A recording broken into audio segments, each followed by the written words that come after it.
नमस्कार दोस्तों, स्वागत है आपका आज के मुख्य समाचार में, जिसमें सबसे पहली बड़ी खबर में आपको बताएंगे कि बीजेपी एमएलए ने जनसंपर्क अभियान के दौरान सोशल डिस्टेंसिंग की उड़ाई धज्जियां, नहीं दिखा चेहरे पर किसी का मास्क। और इसी के साथ दूसरी बड़ी खबर में जिक्र होगा मध्य प्रदेश के उपचुनाव का, जहां पर राज्य के भविष्य का चुनाव बताते हुए कमलनाथ ने कहा कि सौदे की राजनीति से प्रदेश कलंकित हुआ है और इसका जवाब जनता देगी। और तीसरी बड़ी खबर में आपको बताएंगे कि बीपीसीएल के निजीकरण के खिलाफ मजदूर संघों ने मोदी सरकार को घेरा। तो दोस्तों, हर एक खबर की गहराई में आपको ले जाएंगे, लेकिन उससे पहले आप अभी इस वीडियो को लाइक कीजिए और इस लाल बटन को दबा के इस चैनल को फ्री में सब्सक्राइब करके घंटी बजाइए और कमेंट में लिखिए जय हिंद। दोस्तों, रुक करते हैं तमाम बड़ी खबरों की तरफ। बीजेपी एमएलए ने जनसंपर्क अभियान के दौरान सोशल डिस्टेंसिंग की उड़ाई धज्जियां, नहीं दिखा चेहरे पर मास्क। जी हां दोस्तों, चुनाव आयोग की ओर से चुनाव प्रचार के लिए गाइडलाइंस जारी किए जाने के बाद जिले के रामगढ़ विधानसभा क्षेत्र में स्थानीय बीजेपी विधायक अशोक सिंह ने आगामी विधानसभा चुनाव के मद्देनजर डोर टू डोर जनसंपर्क अभियान चलाया।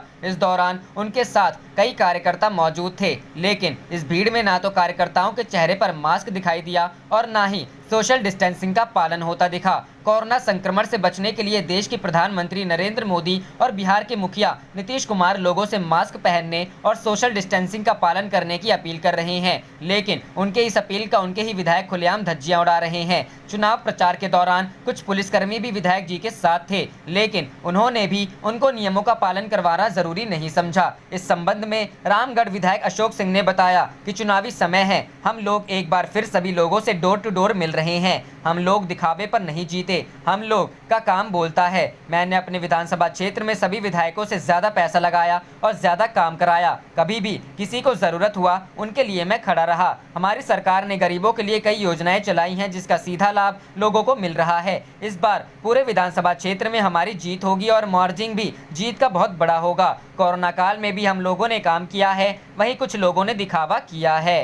रुक करते हैं अगली खबर की तरफ। मध्य प्रदेश में उपचुनाव, राज्य के भविष्य का चुनाव, सौदे की राजनीति से प्रदेश हुआ कलंकित, कमलनाथ। जी हां दोस्तों, मध्य प्रदेश के पूर्व मुख्यमंत्री कमलनाथ ने कहा कि आगामी समय में होने वाले विधानसभा के उपचुनाव राज्य के भविष्य का चुनाव है। पूर्व मुख्यमंत्री कमलनाथ ने गुरुवार को संवाददाताओं से चर्चा करते हुए कहा कि आगामी समय में होने वाले विधानसभा के उपचुनाव में कांग्रेस का मुकाबला बीजेपी सरकार की उपलब्धियों से नहीं, बल्कि बीजेपी के संगठन से है। इसलिए बीते 4 माह कांग्रेस के संगठन को मजबूत करने में लगाए हैं। यह चुनाव उपचुनाव या आम चुनाव नहीं है, वास्तव में यह चुनाव राज्य के भविष्य का चुनाव है। बीजेपी की सरकार पर हमला बोलते हुए कमलनाथ ने कहा कि बीते 15 साल का चित्र मतदाता के सामने है और हमारे 15 माह का चित्र उनके सामने है। इसमें से 2.5 माह लोकसभा चुनाव में और 1 माह उथल पुथल में निकल गए। कुल 11.5 माह में हमने अपने काम से जो परिचय दिया, नीति और नीयत का, वह सबके सामने है। भले ही कांग्रेस का साथ ना दे, कमलनाथ का साथ ना दे, मगर सच्चाई का साथ दें। उन्होंने आगे कहा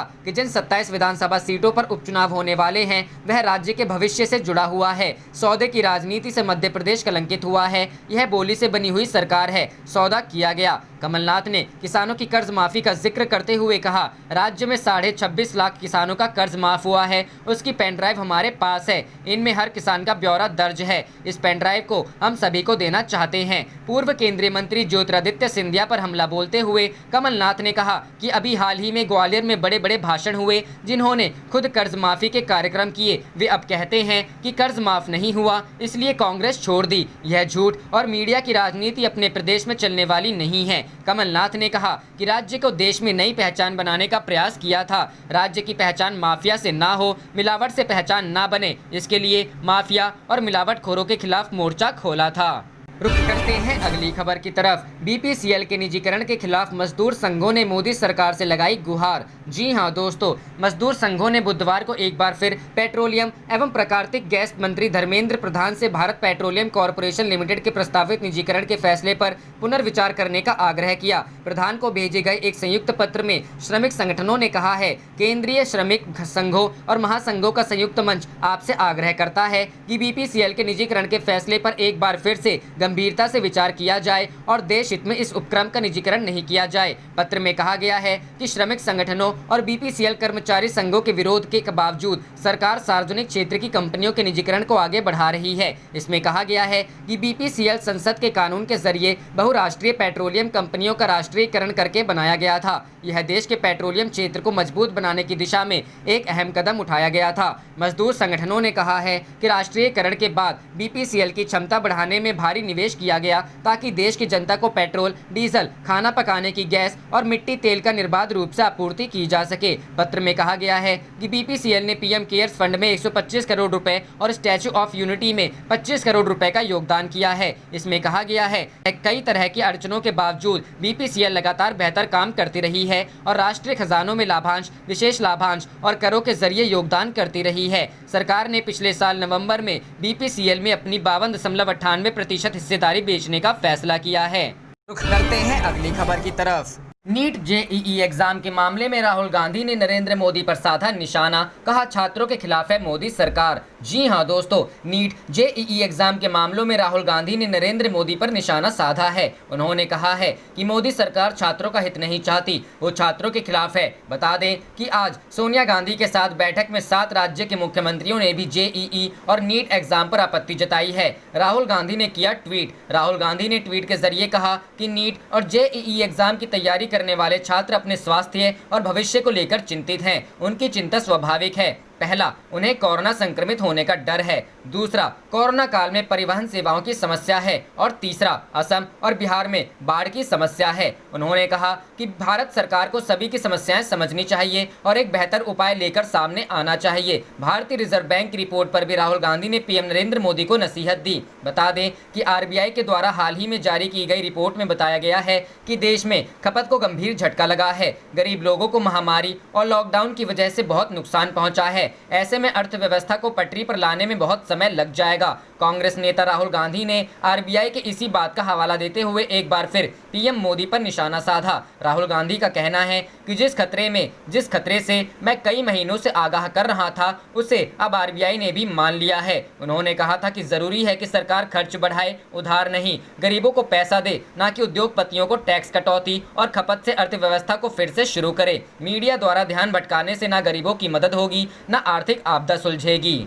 रुक करते हैं अगली खबर की तरफ। नीट जेईई परीक्षा के खिलाफ सोनिया की अगुवाई में गोलबंद हुए गैर बीजेपी शासित राज्य सुप्रीम कोर्ट जाएंगे। जी हां दोस्तों, नीट और जेईई परीक्षा के बहाने विपक्षी एकता एक बार फिर से गोलबंदी होती दिख रही है। 7 गैर बीजेपी शासित राज्यों के मुख्यमंत्रियों ने तय किया है कि वे सितंबर में प्रस्तावित नीट और जेईई परीक्षा के खिलाफ सुप्रीम कोर्ट का दरवाजा खटखटाएंगे। इन 7 राज्यों के मुख्यमंत्रियों ने कहा है कि कोरोना संक्रमण के दौर में वे नीट और जेईई परीक्षा कराने के केंद्र के फैसले को सुप्रीम कोर्ट में चुनौती देंगी। बता दें कि नीट की परीक्षा 13 सितंबर को प्रस्तावित है, जबकि जेईई की परीक्षा 1 से 6 सितंबर को होने वाली है। कांग्रेस अध्यक्ष सोनिया गांधी ने बुधवार को नीट और जेईई परीक्षा को लेकर 7 गैर बीजेपी शासित राज्यों के मुख्यमंत्रियों की बैठक बुलाई है। इस बैठक में राजस्थान के सीएम अशोक गहलोत, छत्तीसगढ़ के सीएम भूपेश सिंह बघेल, पंजाब के सीएम कैप्टन अमरिंदर सिंह, पुडुचेरी के सीएम नारायण सामी, महाराष्ट्र के सीएम उद्धव ठाकरे, झारखंड के सीएम हेमंत सोरेन और पश्चिम बंगाल की मुख्यमंत्री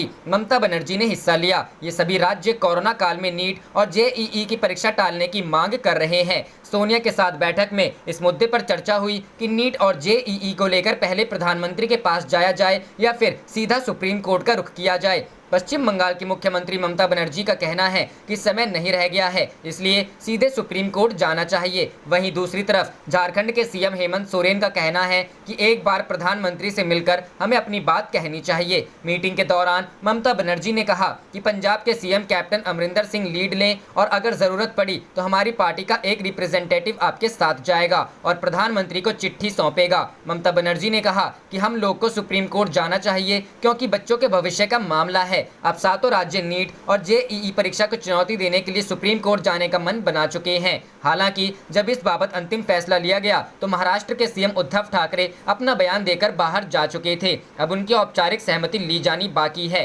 हालांकि उद्धव सरकार कोरोना संक्रमण के दौर में पहले ही इन परीक्षाओं के विरोध में है। ओडिशा के मुख्यमंत्री नवीन पटनायक ने भी शिक्षा मंत्री रमेश पोखरियाल निशंक को पत्र लिखकर नीट और जेईई की प्रस्तावित परीक्षा रद्द करने की मांग की है।